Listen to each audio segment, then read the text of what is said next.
Trump land flies east, leaving Congress to dream of the big beautiful bill president. Trump's recent Middle East tour has been a whirlwind of, well, let's just say Trump-sized developments. Let's break down the key highlights from Trump's latest round of diplomacy, deals, jets, and some rather awkward praise for a former al-Qaeda guy. Trump's Middle East Tour 2025. Huge moves only. Let's start with Syria. Lifting sanctions on Syria. President Trump shocked the foreign policy world by announcing the complete removal of U.S. sanctions on Syria. This happened after a historic sit-down with Syria's interim president, Ahmed al-Sharaa. Never heard of him? He's the guy who used to be an al-Qaeda commander and took power in December. Now, Sharaa says he wants peace, normalization with Israel via the Abraham Accords, and less Iranian influence. Trump called him a man with potential, despite the bit where we detained him for terrorism. Honestly, I'm a Trump skeptic, but I'll give him this. Lifting sanctions on Syria was brave, maybe even the right call. Because let's be honest, we've seen what not acting looks like. Remember 2013? Obama drew his red line on chemical weapons. Assad crossed it. Obama blinked. That moment shattered U.S. credibility in the region. Russia stepped in, Iran got bolder, Assad stayed. The rest is, quite literally, blood-soaked history. Saudi and Qatar, guns, jets, and trillions, now for the good old arms deals. And oh, there were many. In Qatar, Trump and the Emir signed off on a $200 billion Boeing order, with Qatar and Saudi Arabia pledging $1.8 trillion in investments back into the U.S.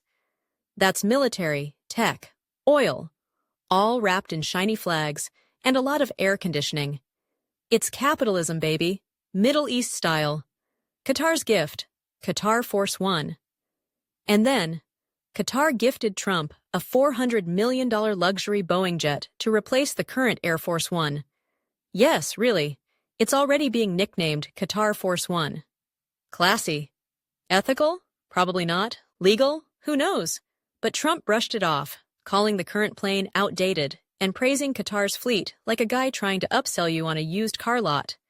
Mid-East versus Middle East, and other linguistic crimes. Now, American viewers, let's chat. Why do you call it the Mid-East? ChatGPT says it's a quirky abbreviation. But really, just stop wrecking the English language. The term Middle East was coined back in the 1850s by the British India Office, around the same time you folks were trying out that whole experiment in democracy thing.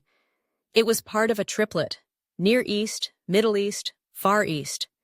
Near East was the Balkans and the Ottoman Empire. Middle East was, well, where Trump just went. And the Far East was everywhere with a dragon on the flag. AI collaboration. Time now, full disclosure. I told ChatGPT what I wanted to present here.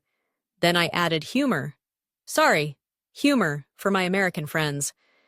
At first, it came back with a script about Trump's 2017 visit. I gently reminded it that Trump just spent 4 days in the Middle East. It apologized. It's polite like that. ChatGPT would probably want me to tell you, it's a large language model, not an oracle. It doesn't claim to understand everything, and it doesn't write my scripts alone. I'm severely disabled. I type with a head pointer, one letter at a time. That's slow. Collaborating with AI means I get to create content faster, under my direction, and then rewrite or punch it up as I see fit. So yes, I embrace AI, and I can hear ChatGPT tutting at me right now for rewriting its prose. Tough. This is a collaboration. Closing. If you found this insightful, confusing, outrageous, or just a good way to spend 8 minutes, like, comment, and subscribe. More coming soon, with or without presidential jets. Check out my music YouTube channel, youtube.com/@KevinJamesFrenchit.